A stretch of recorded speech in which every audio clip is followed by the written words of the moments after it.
My heart's on fire. Your love burns in me. Eternal is your flame. I'm calling out your name. You lift me higher. Rising up on wings.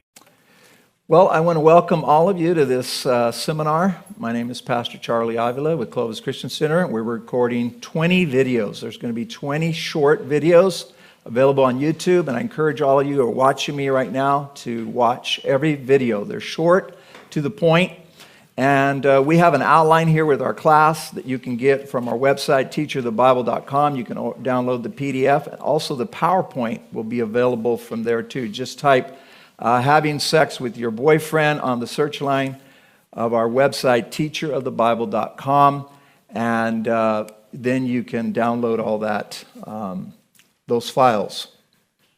So in this first session, we want to define fornication.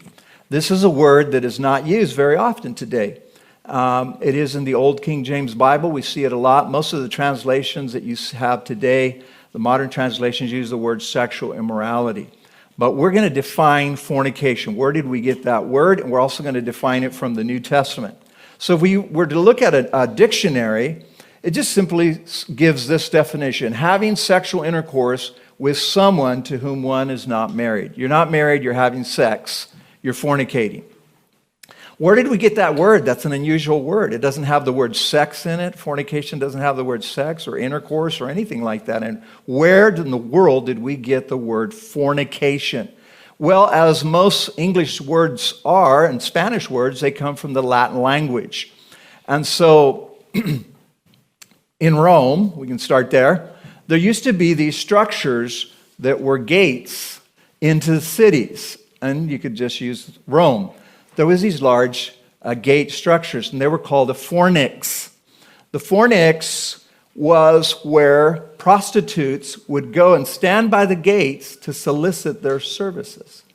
And so a prostitute would stand there where all these people were coming into a city and offer her body for you to go pay her and take her somewhere and have sex. She would usually take you to where she was at, or she would go with you if she trusted you somehow.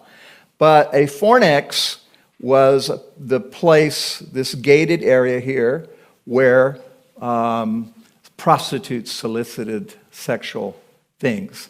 And that's where we get the word fornication.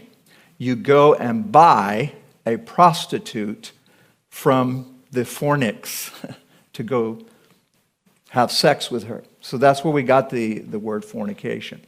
Now, interestingly enough, if you look at the New Testament, it's very interesting when they have all these words on sexual immorality, they're going to use the word based on porne, the harlot. Like Rahab the harlot in Greek is porne. It's a word that comes from to buy something. And so a porne is a woman that is purchased. So she's a prostitute. You purchase her for sexual intercourse or sexual things. And so interestingly, all the words where you see fornication or sexual morality in the New Testament are based on this word porne, the harlot, the purchased woman, a fornicator. Fornication, porneia, pornuo, to commit fornication, sexual immorality, or pornos, fornicator. And of course, that's where we get our word pornography, right? Pornos and graphe, the writings of a prostitute or a harlot. So pornos, all these words here is where we get it. So isn't that interesting that all the words that the New Testament writers are going to use are based on what a prostitute does? And just think about it. If you're having sex with your boyfriend, you're doing what a prostitute does. The only difference is the prostitute is getting paid for her services. But just think of that. In the Latin language and in the Greek language, it all has to do with prostitution. You're prostituting yourself when you're having sex with someone you're not married to. And that comes out very clearly. And it's amazing that the New Testament writers would use all these words based on what a prostitute does. So right away, we're going to say, hey, that's not good. that is not good to be fornicating because you're doing what a prostitute does. So in this first session, that's what we want to do. Just define it for you here. And porneo, which is the main word being used in the New Testament by Paul, by John, by even Jesus when he talks to the churches. Jesus deals with fornication in the book of Revelation. 2 of the churches were overrun by sexual sin, especially the church at Thyatira. And he had to deal with their heart and their minds because they were messing around, fornicating, and they allowed fornication to overrun their church.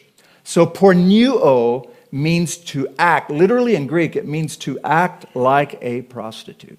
Okay, that's to commit sexual immorality. So today, the definition we're going to use for this course is any sexual intercourse or activity between a boyfriend and girlfriend, sex prior to marriage, or any sex outside of marriage. That's going to be our definition. And again, pornography, people watching pornography, lesbianism, all that stuff can be defined as fornication, but we're narrowly defining it here, and that's why I've titled this having sex with your boyfriend. You may wonder, why didn't you put having sex with your girlfriend? Why did you pick on the girls? And the reason is because 80% of the people who buy Christian books are women. And so I'm targeting a bigger audience. Men don't like to read. But anyway, I figure if a guy sees this, he's going to know this also can apply to him. All right, so this is the definition we're going to use. And in the next session, we're going to see what Jesus said. We want to start with Jesus. He's the truth, and he said some very powerful things about fornication. Porneo, all right? So we're going to look and see what Jesus said about it. And guess what? This graphic I have, who is he talking to there? What was she doing? But what was she doing? She had given up on marriage, right? And she just moved in with the man that she was with. So Jesus is dealing with her about fornication. All right? So let's stop right there, and we'll start here in just a minute on the next teaching. See what Jesus said.